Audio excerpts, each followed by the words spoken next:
সংসদে মুক্তিযোদ্ধা বিষয়ক মন্ত্রী মোজাম্মেল হক বীর মুক্তিযোদ্ধাদের সম্মানী ভাতা বৃদ্ধির প্রস্তাব পাঠানো হয়েছে।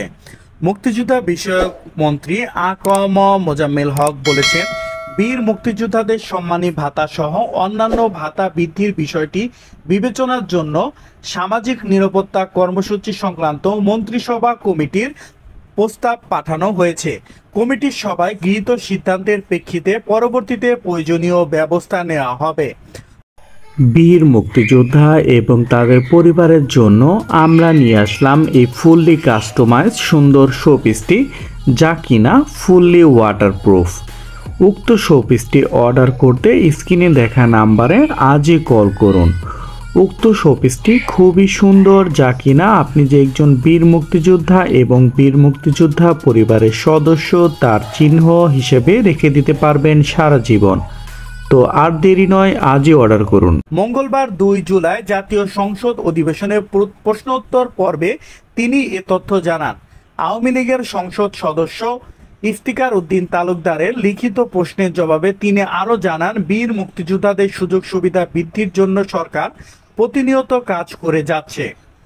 প্রধানমন্ত্রীর নির্দেশনার প্রেক্ষিতে গত 2022-23 অর্থবছর থেকে বীর মুক্তিযোদ্ধাদের মাসিক সম্মানী ভাতা 12,000 থেকে বৃদ্ধি করে 20,000 টাকা হারে প্রদান করা হচ্ছে।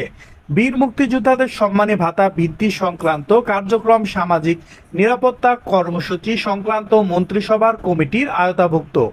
উক্ত কমিটিতে ভাতা বৃদ্ধির বিষয়টি বিবেচনার জন্য প্রস্তাব পাঠানো হয়েছে। এম আব্দুল লতিফের লিখিত প্রশ্নের জবাবে মন্ত্রী মোজাম্মেল হক জানান, মুক্তিযোদ্ধা বিষয়ক মন্ত্রণালয়ের সর্বশেষ গ্যাজেট অনুযায়ী দেশের শহীদ বুদ্ধিজীবীর সংখ্যা 560 জন।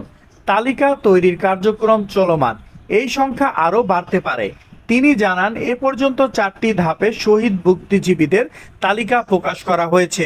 তার মধ্যে 2021 সালে 119 জন, 2022 সালে 143 জন, ফেব্রুয়ারি 2024-এ প্রকাশিত করা 108 জন ও সর্বশেষ চতুর্থ পর্বে বছরের এপ্রিলে 118 জনের নাম প্রকাশ করা হয় মন্ত্রণালয় থেকে।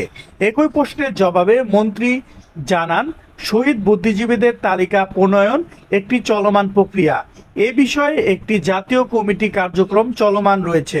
জাতীয় কমিটির সদস্যগণ ও শহীদ বুদ্ধিজীবীদের তথ্য সংগ্রহ, যাচাই বাছাই ও গ্যাজেট প্রকাশ কার্যক্রম চালিয়ে যাচ্ছে। চলতি বছরের ডিসেম্বর পর্যন্ত এই কার্যক্রম চলমান থাকবে। এর মধ্যে তালিকার বাইরে থাকা শহীদ বুদ্ধিজীবীদের চিহ্নিত করে একটি পূর্ণাঙ্গ তালিকাও প্রকাশ করা হবে বলে জানিয়েছেন মন্ত্রী।